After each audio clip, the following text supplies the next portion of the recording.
हमारे शास्त्रों और पुराणों में ना एक ऐसी भविष्यवाणी लिखी है जो हजारों सालों से सुनी सुनाई जा रही है।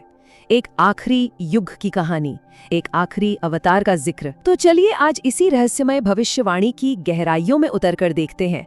और यही तो सबसे बड़ा सवाल है। क्या वो समय आ चुका है? क्या हम सच में उस आखिरी प्रलय की दहलीज पर खड़े हैं जिसका जिक्र हमारे ग्रंथों में मिलता है? क्योंकि देखिए, संकेत तो कुछ ऐसे ही मिल रहे हैं। देखिए, हम जिस दौर में जी रहे हैं ना, उसे कलयुग कहा जाता है और ग्रंथों के हिसाब से ये 4 युगों के चक्र का सबसे आखिरी और कह सकते हैं सबसे अंधकारमय पड़ाव है। ये वो वक्त है जब धर्म, सच्चाई और नैतिकता सब कमजोर पड़ने लगते हैं, जब शासक ही भक्षक बन जाते हैं और बस पैसा ही सबसे बड़ी चीज बन जाता है। इंसानियत, आप समझिए, अपने रास्ते से भटक जाती है और चारों तरफ अधर्म का बोलबाला होने लगता है। और भविष्यवाणी ये कहती है कि ये जो गिरावट है ये तब तक चलती रहेगी जब तक पाप अपनी सारी हदें पार न कर दे। मतलब एक ऐसा पॉइंट आएगा जब रिश्तों की पवित्रता खत्म हो जाएगी, इंसानियत बिल्कुल दम तोड़ने लगेगी और अच्छाई का तो मानो नामो निशान मिटने की कगार पर आ जाएगा। तो सवाल ये उठता है कि आखिर वो कौन से संकेत हैं जिनकी भविष्यवाणी की गई थी। ग्रंथ इस आखिरी समय का जो नक्शा खींचते हैं वो बहुत साफ है और सच कहूं तो चौंकाने वाला भी है। ये जो आप देख रहे हैं, ये सीधे श्रीमद् भागवत पुराण से लिया गया एक श्लोक है और ये कोई कोरी कल्पना नहीं है, बल्कि एक बहुत ही गंभीर चेतावनी है। एक ऐसी दुनिया की तस्वीर जहां प्रकृति और इंसान दोनों का ही वजूद खतरे में पड़ जाएगा। जरा इस एक संख्या पर गौर कीजिए, सिर्फ 20 साल। सोचकर देखिए, एक ऐसी दुनिया जहां जिंदगी इतनी छोटी सी हो, यह अपने आप में दिखाता है कि उस वक्त के हालात कितने भयानक होंगे।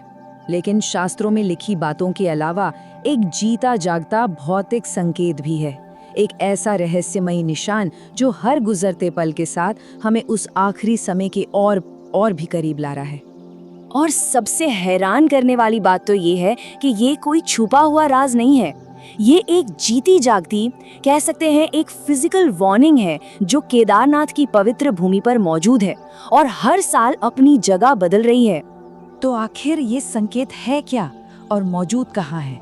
देखिए, ये केदारनाथ के पुराने रास्ते पर रखी एक चट्टान से जुड़ा है, जिसकी कहानी अपने आप में एक चलती फिरती भविष्यवाणी है।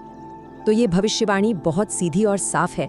एक पत्थर है जो हर साल एक खास दिशा में खिसक रहा है और ऐसी मान्यता है कि जिस दिन ये पत्थर पास की दीवार से जाकर टकराएगा, वही इस युग के अंत का फैसला करने वाला पल होगा। लेकिन जब अंधेरा अपने चरम पर होगा, जब सारी उम्मीदें दम तोड़ देंगी, ठीक उसी वक्त उस अंधेरे को चीरकर एक दिव्य प्रकाश आएगा। तब अवतरित होंगे भगवान कल्कि। समझिए, कल्कि का आना सिर्फ विनाश के लिए नहीं होगा, बल्कि एक नए निर्माण के लिए होगा। वो अधर्म के इस घने अंधेरे को खत्म करेंगे और एक बार फिर से सत्य और धर्म के युग यानी सतयुग की नींव रखेंगे। मतलब ये एक अंत भी होगा और एक नई शुरुआत भी। पुराणों में उनके रूप का बड़ा ही साफ वर्णन मिलता है। वो शंबाला नाम के एक गांव में जन्म लेंगे और देवदत्त नाम के सफेद घोड़े पर सवार होंगे। उनके हाथ में एक ऐसी तलवार होगी जो सूरज की तरह चमकेगी और उसी से वो अधर्म का जड़ से नाश कर देंगे। ये सब जानने और समझने के बाद अब हम उस आखिरी पड़ाव पर आ गए हैं जहां एक सवाल हम सबके सामने आकर खड़ा हो जाता है।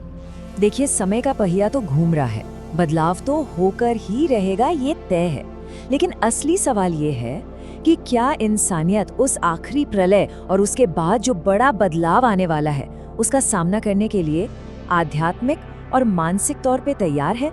इस सवाल का जवाब शायद भविष्य में ही छिपा है और इसका खुलासा तो बस वक्त ही करेगा। जय श्री कल्कि।